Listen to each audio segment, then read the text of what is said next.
gereja yang hidup mengedepankan perdamaian. Sekali lagi, dari ayat 11 sampai yang ke-21 secara menyeluruh dibuat satu khotbah yang bertema gereja yang hidup mengedepankan pendamaian. Bapak Ibu sidang jemaat yang kekasih dalam Tuhan kita Yesus Kristus, dunia yang sementara kita tinggal atau kita hidup saat ini, dunia ini sedang bergumul dengan berbagai bentuk ketegangan, di dalamnya berupa konflik dalam keluarga, permusuhan antara sesama, hingga membawa suatu keadaan perang antara bangsa. Bahkan dalam gereja dan komunitas orang percaya pun bisa terjadi demikian. Seringkali damai sejahtera itu seolah-olah menjadi sesuatu yang mahal untuk kita bisa memiliki, baik itu secara pribadi maupun keluarga kita. Pertanyaannya, apa panggilan gereja di tengah-tengah situasi seperti ini? Sebagai jawaban yang jelas dalam firman Tuhan hari ini dan di siang ini, yaitu gereja yang hidup harus menjadi alat pendamaian Allah dalam dunia. Sebab kita bukan hanya telah diperdamaikan oleh Kristus, tetapi kita juga dipanggil menjadi duta perdamaian di tengah-tengah dunia ini. Hari ini kita berkumpul dalam kasih-Nya untuk merenungkan kembali firman Tuhan. Kita lihat ayat yang telah kita baca secara bersama, yaitu 2 Korintus pasal 5 ayat 11 sampai yang ke-21. Dengan tema gereja yang hidup mengedepankan perdamaian.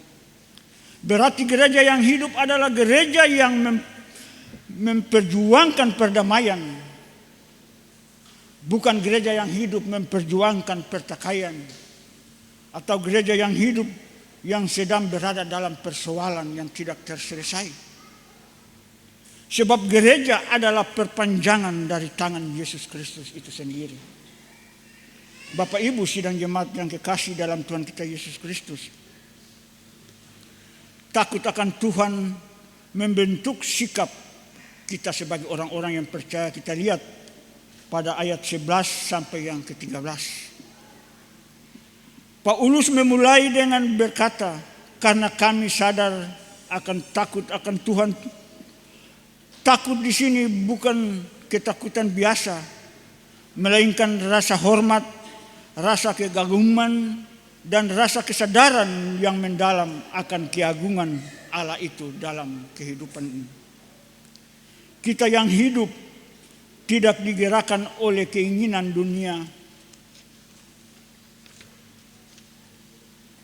melainkan oleh rasa hormat kepada Tuhan.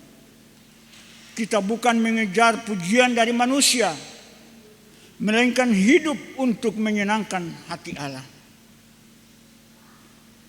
Itu adalah hidup kita hari ini. Mungkin kita lebih sibuk untuk supaya kita bisa dipuji oleh manusia. Tetapi sebenarnya tidak demikian, saudara. Hendaklah kita berusaha untuk bisa berkenan kepada Tuhan Allah. Kasih Kristus menguasai kita. Kita lihat ayat yang ke-14 sampai yang ke-15. Di sini Paulus berkata, kasih Kristus yang menguasai kami, kita yang hidup tidak hanya tahu tentang kasih, tetapi dikendalikan dan digerakkan oleh kasih itu. Kristus telah mati untuk semua, supaya mereka yang hidup tidak lagi hidup untuk dirinya sendiri, melainkan untuk Dia. Gereja yang hidup berarti gereja yang berkomunitas, gereja yang rela berkorban, gereja yang rela mengorbankan ego dan kepentingan diri demi memperjuangkan kasih Kristus di tengah-tengah dunia ini. Menjadi ciptaan baru dan agen perdamaian. Kita lihat ayat yang ke-15 sampai yang ke-21. Paulus menulis sesuatu yang luar biasa. Jadi siapa yang ada di dalam Kristus, ia adalah ciptaan baru. Yang lama sudah berlalu, sesungguhnya yang baru sudah datang. Ayat yang ke-17. Lebih daripada itu, kita diberi pelayanan pendamaian. Allah mendamaikan dunia dengan dirinya melalui Kristus. Sekarang Allah mempercayakan kepada kita firman pendamaian itu. Dan kita disebut sebagai utusan-utusan Kristus. Kita lihat ayat yang ke-20. Gereja bukan tempat hanya kita bisa beribadah seperti yang kita lakukan di saat ini. Tetapi gereja adalah utusan pendamaian di tengah-tengah keluarga, di tengah-tengah masyarakat, dan bahkan di antara bangsa kita. Bapak Ibu sidang jemaat yang kekasih dalam Tuhan kita Yesus Kristus. Dalam konteks dunia modern saat ini, kita hidup dalam realitas yang paradoksal. Manusia mencari makna dan rekonsiliasi, tetapi justru semakin terpecah belah oleh konflik itu sendiri. Polarisasi politik, sosial, bahkan spiritual, teknologi mempercepat koneksi global dan memperbesar jurang perbedaan antara sesama. Kebebasan individu diagung-agungkan, namun banyak orang terperangkap dalam perbudakan dosa yang baru. Sepertinya hedonisme, konsumerisme, dan identitas diri. Dalam situasi ini, bacaan Alkitab 2 Korintus pasal 5 ayat 11 sampai yang ke-21 menjadi sangat relevan. Allah melalui Kristus mendamaikan dunia dengan dirinya. Kita lihat ayat yang ke-19. Bukan dengan menghitung kesalahan-kesalahan sesama kita atau manusia. Padahal dunia saat ini sibuk saling menghitung kesalahan dan memperbesar luka yang ada dalam kehidupan seseorang. Kita dipanggil sebagai utusan-utusan Kristus. Kita lihat ayat yang ke-20. Untuk menawarkan pendamaian ilahi kepada dunia yang malah membanggakan permusuhan. Kasih Kristus menguasai kita. Kita lihat ayat yang ke-14. Bukan ambisi pribadi ketika dunia justru dituntun oleh keinginan egois dan kompetisi. Paradoks itu ini memperlihatkan di saat dunia membalas dosa dengan dendam, maka terjadilah kehancuran, peperangan, dan lain-lain. Allah menawarkan pengampunan saat dunia mendorong identitas diri yang rapuh. Allah memberikan identitas baru sebab yang ada dalam Kristus adalah ciptaan baru. Kita lihat ayat yang ke-17. Dunia terus mengingat masa lalu seseorang, tetapi Allah tidak, saudara-saudara. Dalam Kristus, Allah menghapus yang lama dan memperbarui hidup.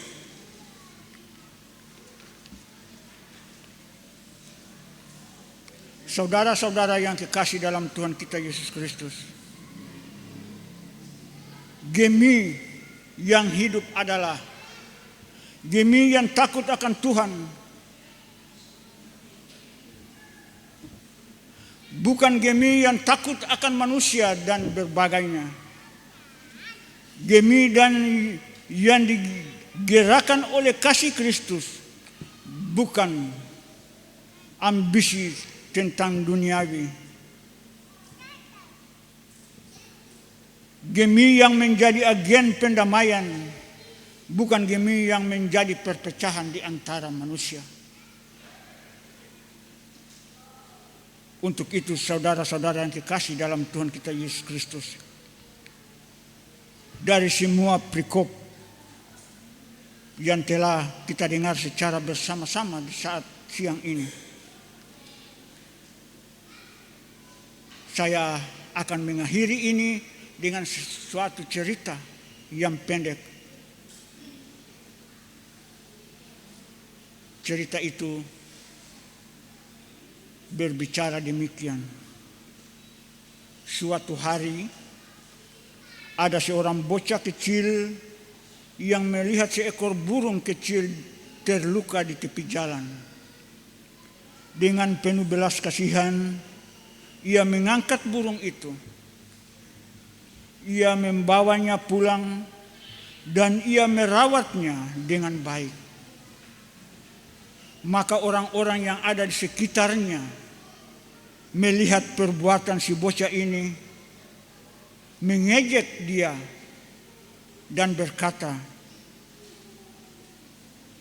"Itu cuma burung kecil, tidak penting bagi dirimu."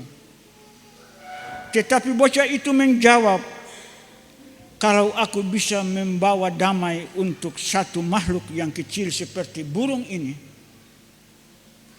aku juga sedang bisa melakukan sesuatu yang besar di mata Tuhan dan sesamanya." Demikian juga kita. Mungkinkah dalam usaha pendamaian kita berada dalam situasi yang dianggap kecil dan tidak berarti, tetapi kita percaya bahwa itu akan bisa membawa pendamaian bagi banyak orang. Sebab di mata Tuhan itulah tanda bahwa kita adalah gereja yang hidup. Kita adalah pribadi yang hidup. Kita adalah keluarga yang hidup, yang bisa mencerminkan sesuatu yang bermanfaat dari yang kecil sampai yang besar. Sehingga jika kita sudah mampu untuk melakukan hal-hal yang kecil, maka disitulah kita akan mampu melakukan hal-hal yang besar, sehingga kita akan mirip sama dengan Kristus Yesus. Terpujilah Tuhan. Amin.